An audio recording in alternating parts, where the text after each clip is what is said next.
Salut à tous, deuxième partie de Sur la terre comme au ciel. Satan, en fait, qu'est-ce qu'il a, euh, quel a été le choc dans son orgueil pour lui? Et bien évidemment, en regardant uniquement ce qu'avait prévu Dieu. Puisque, comme je le disais dans le chapitre 1, l'incarnation était l'enjeu, l'incarnation de la deuxième personne, le Verbe, le Fils de Dieu, dans l'homme. Cela devait déjà être quelque part prévu, forcément, quand l'homme a été créé, puisqu'il est dit que et Dieu créa l'homme à son image et à sa ressemblance. Eh bien, quoi d'étonnant alors? D'ailleurs, petit message à ceux qui sont du culte islamique et des juifs concernant la Genèse. C'est parfaitement cohérent entre l'incarnation et le début, des premières paroles de Dieu dans la Bible. Et Dieu créa l'homme à son image et à sa ressemblance. Vous en faites quoi de ça? Là aussi, c'est trop... l'homme est si bas que ça pour Dieu, et puis enfin, l'homme est très bas pour Dieu, bien sûr, mais dans sa miséricorde, dans sa justice, dans son amour infini, il est descendu jusqu'au niveau de sa créature. Et il lui a donné sa ressemblance. Donc, c'est pas si étonnant que ça, en fait. L'histoire de l'incarnation. Ça correspond tout à fait avec la création d'Adam. L'homme, Dieu qui prend l'image de l'homme, l'homme qui prend l'image de Dieu. D'ailleurs, sur Dieu qui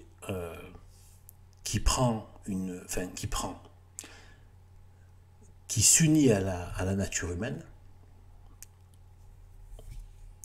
âme, corps, eh bien, et aussi bien l'être humain qui, par la grâce, eh bien, se met à ressembler à Dieu, puisqu'il hérite de sa grâce, donc de sa vie, et de vertus qui sont des grâces de la vie divine de Dieu. Des vertus, de l'amour, du bien, de l'intelligence, de la connaissance, de l'harmonie, de la beauté, etc. Et bien, de la paix, etc. Voilà. Toutes ces bonnes choses. Merveilleuses, absolument bonnes. Eh bien, moi, j'ai une petite théorie issue de mes méditations. Peut-être faudra que je mette dans une vidéo à part, mais là, je vous le dis comme ça. Sur le Fils de Dieu et le Fils de l'homme. J'ai entendu des explications, et j'ai rarement eu de réponse satisfaisante à ce niveau-là. Et finalement, par méditation, je me suis dit, mais en fait, ça m'est venu à l'esprit. Donc je ne sais pas si c'est moi ou si c'est de l'inspiration, peut-être même d'anges hein, aussi, hein, les anges aussi peuvent nous aider.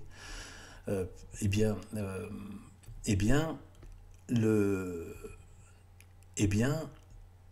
c'est-à-dire que puisque Jésus est le Fils de Dieu, et que le mot Christ veut dire en hébreu loin, Machia.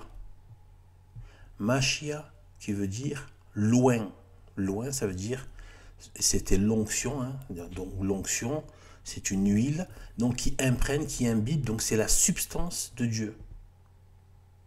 Il a en lui, donc il est loin, qui pénètre la peau, il est loin de la substance de Dieu. Il est loin. Eh bien, c'est loin de Dieu. Mais il n'est pas Dieu. C'est pas non plus tout le corps qui est imbibé, voilà. Mais, par contre, oui, Jésus-Christ, là, c'est pas pareil. Mais, parce qu'il y avait des... Bon, je dis ça parce qu'il y avait des... tous les rois étaient loin. La royauté des rois d'Israël, eh bien, voilà, il y avait l'onction des rois. D'où l'onction aussi avec Jésus-Christ. Enfin, dans l'évangile, il y a toute une histoire comme ça avec l'huile qui est versée sur la tête, etc. C'était comme ça qu'on... Voilà, bon, je ne vais pas revenir sur ce point. Mais en tout cas, au niveau de l'onction, donc c'était loin de Dieu. celui qui est imprégné de la substance de Dieu. D'accord? Et donc, et pourquoi le Fils? Parce que le Fils n'est pas exactement le Père, mais il a de la substance, il est imprégné de la substance du Père. D'accord? Et bien en fait, je me suis dit, tiens, le Fils de l'homme et le Fils de Dieu. Bien en fait, c'est tout simple. Si on garde en tête cette idée de onction loin, ben c'est simple. En fait, quand c'est le Fils de l'homme, c'est-à-dire loin de l'homme, c'est-à-dire que c'est Dieu lui-même, qui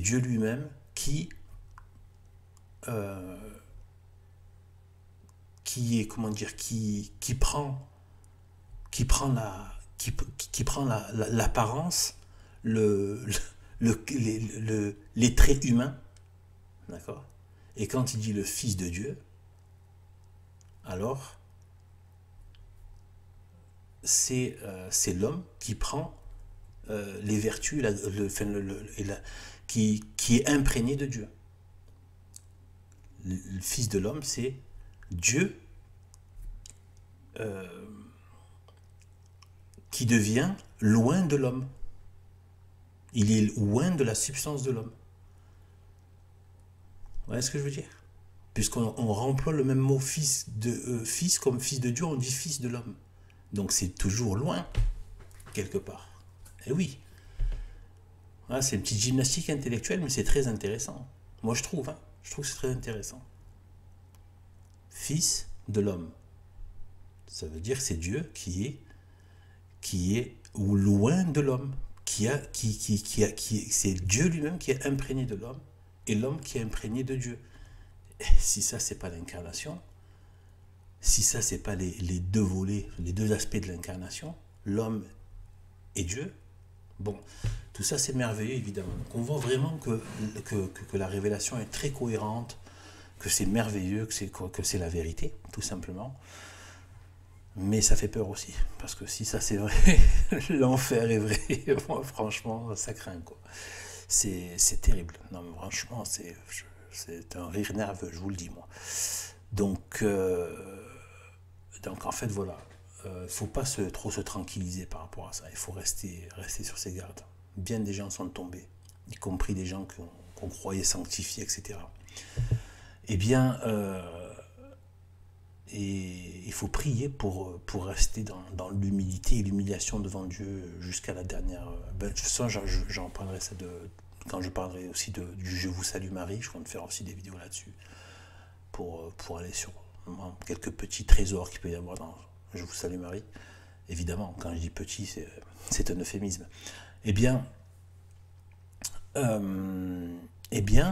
qu'est-ce qu'il y a eu en fait? Cette incarnation pour... Alors, ce qu'on entend, c'est de dire que le diable a refusé. Ce qui est courant, c'est que le diable a refusé par rapport au fait que, et je pense que c'est vrai, qu'il méprisait l'humain, qui était trop bas pour eux. Un être humain, le plus bas des anges, il déglingue tout. Il y a une puissance de destruction ou de maintien de la création. Il peut maintenir des astres de taille astronomique, les maintenir parfaitement en ordre, en règle, tout pendant des milliers d'années. Je veux dire, etc., etc. Des forces de la nature, tout.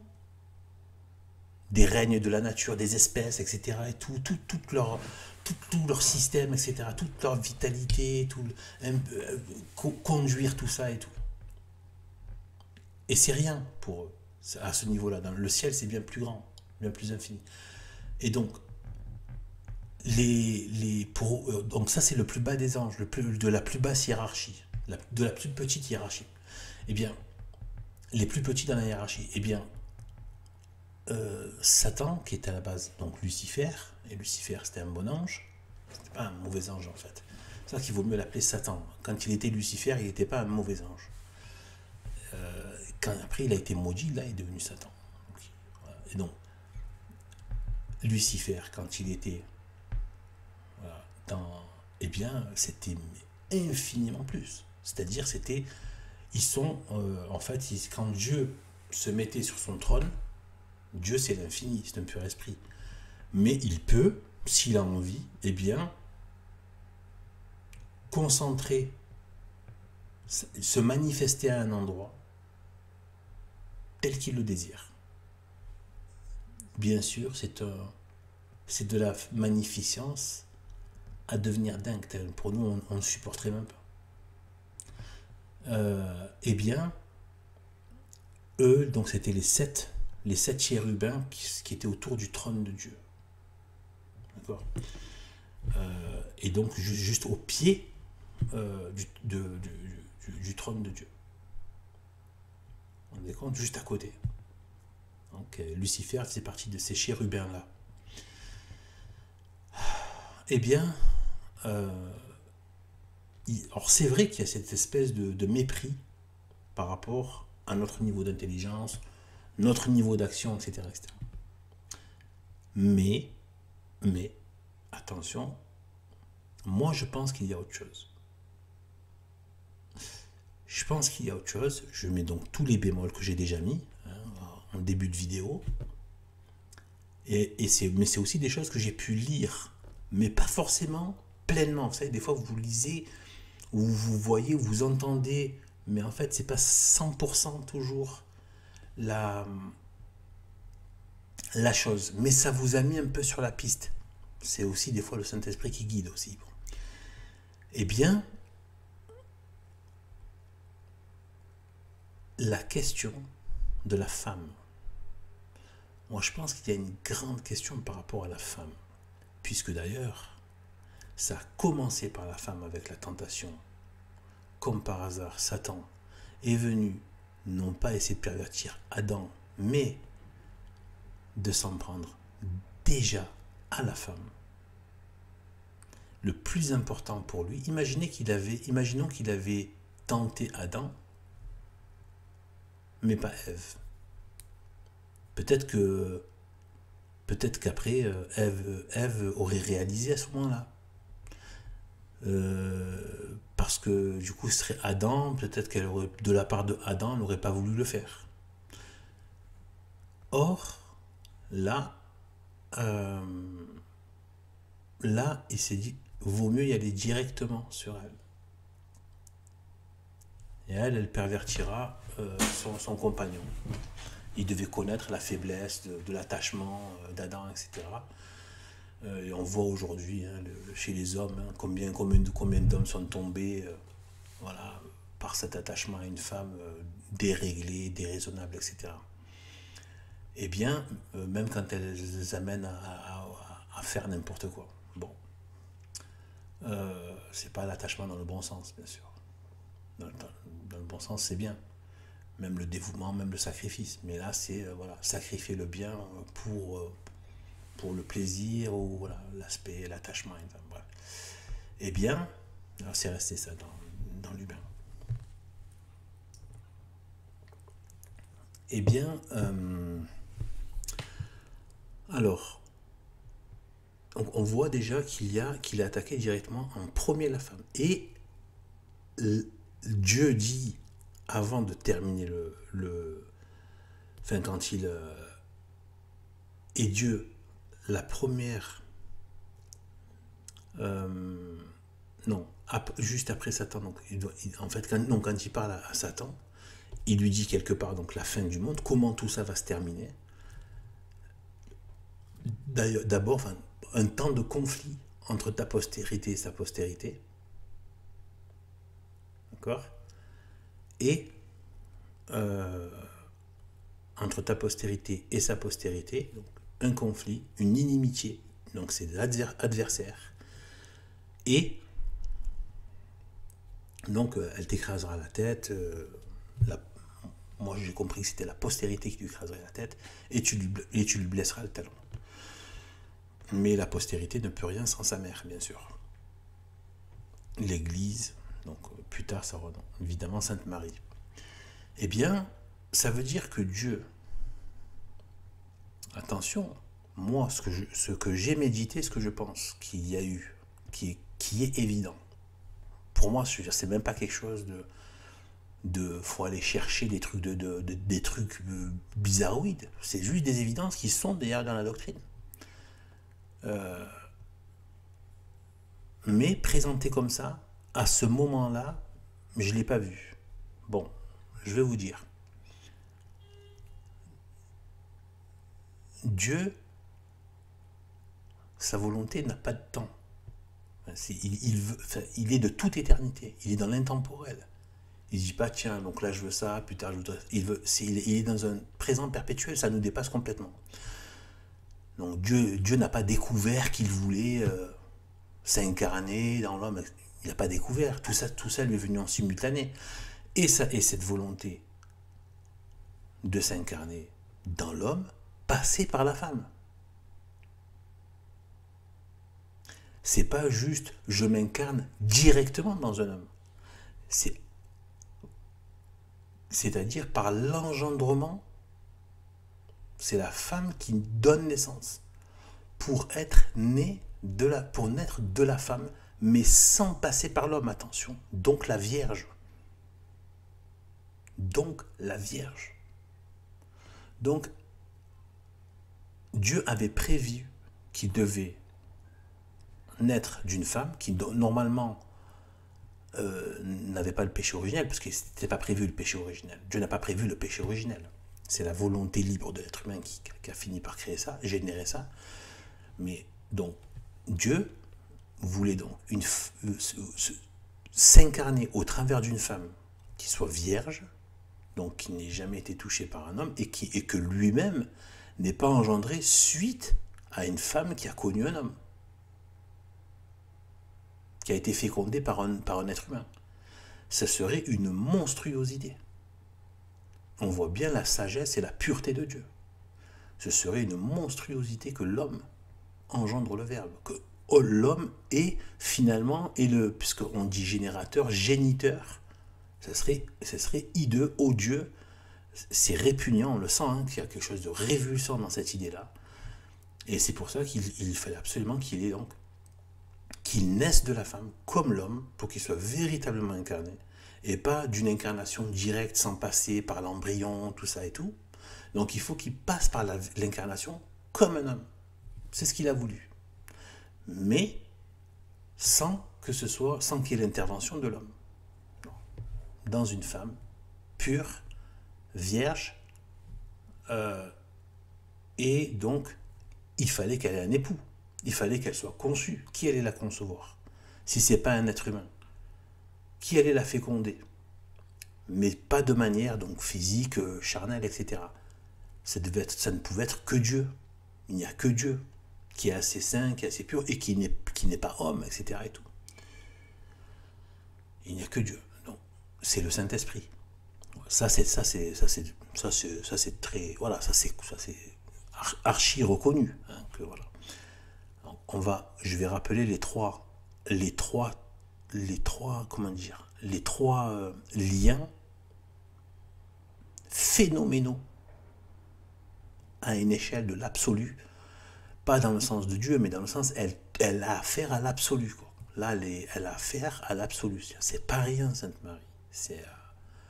Faut vraiment méditer là-dessus. Je sais que c'est pas rien, mais c'est dans le sens, faut aller plus loin encore, quoi. Il faut méditer ce genre de choses. Elle est la fille de Dieu, l'épouse de Dieu et la mère de Dieu. Elle est la fille de Dieu le Père Tout-Puissant, l'épouse du Saint-Esprit et la mère de Dieu le Fils. Regardez comme c'est parfait. C'est parfait. Que Dieu le Fils, forcément, une mère, etc., etc. Tout est parfait. C'est merveilleux, en fait.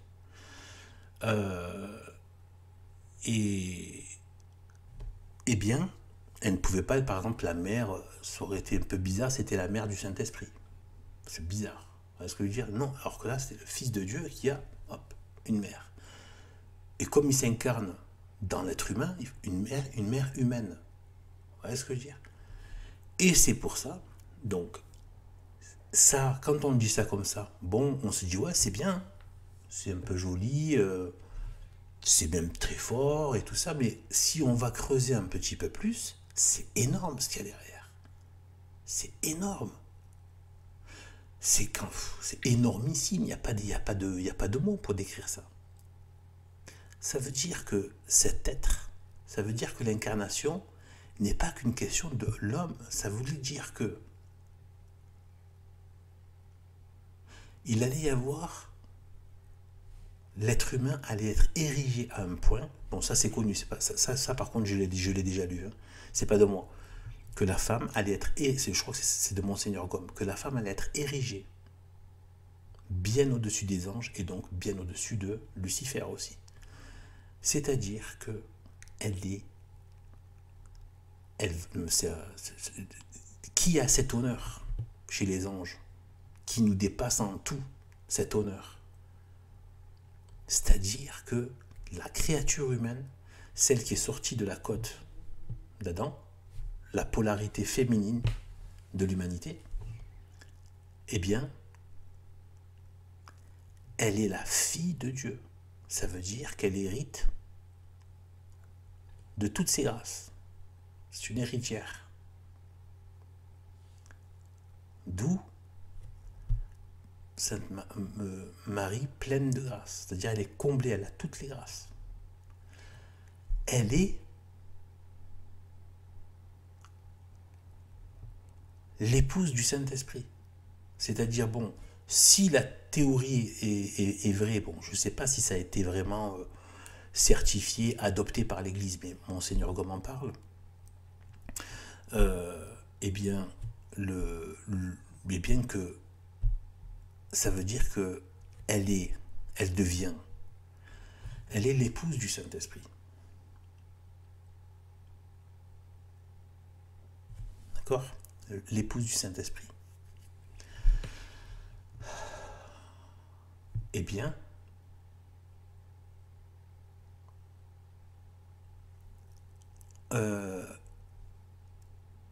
et comme le Saint-Esprit est relié aux anges, c'est uni à la nature angélique. Elle devient, c'est pour ça qu'on dit quoi? On dit Sainte Marie, la reine du ciel et de la terre, la reine des anges et des humains aussi. Elle est aussi la reine des anges. Et à mon avis, c'est là tout le problème. Et aussi l'honneur d'être la mère de l'incommensurablement magnifique et merveilleux Verbe de Dieu, lumière de vie de Dieu, personnifié, qui a pris une personne du Fils, qui a toute la splendeur du Père reflétée. Eh bien, elle devient, en plus de tout cela, elle devient en plus la mère du Fils de Dieu, qui est une merveille, comme le Saint-Esprit, comme Dieu.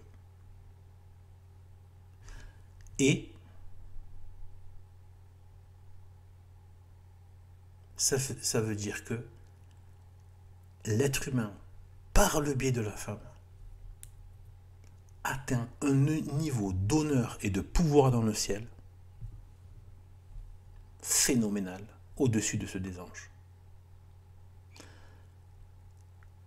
Et à mon avis, ce qui défend ce que je dis là, c'est le non serviam. Je ne servirai pas. Le refus de servir.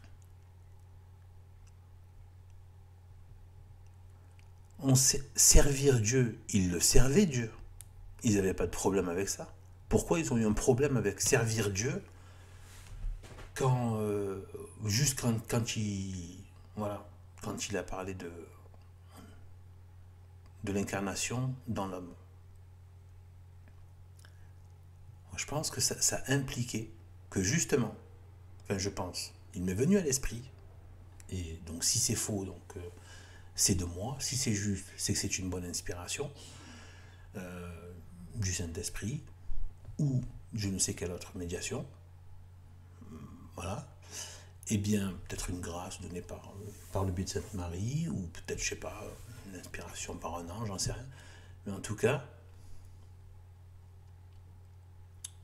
ou peut-être juste mon intelligence qui a bien travaillé, parce que c'est aussi une grâce, l'intelligence, je sais pas. Et donc, le je ne servirai pas, le non serviam, je ne servirai pas,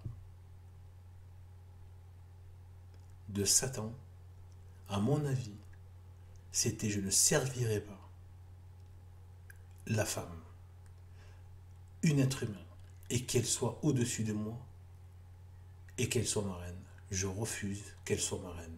À mon avis, c'est ça qui s'est joué, c'est ça qui s'est joué le plus dans le ciel. C'est de là que vient la haine de Satan pour la femme et de la souiller, de la dégrader.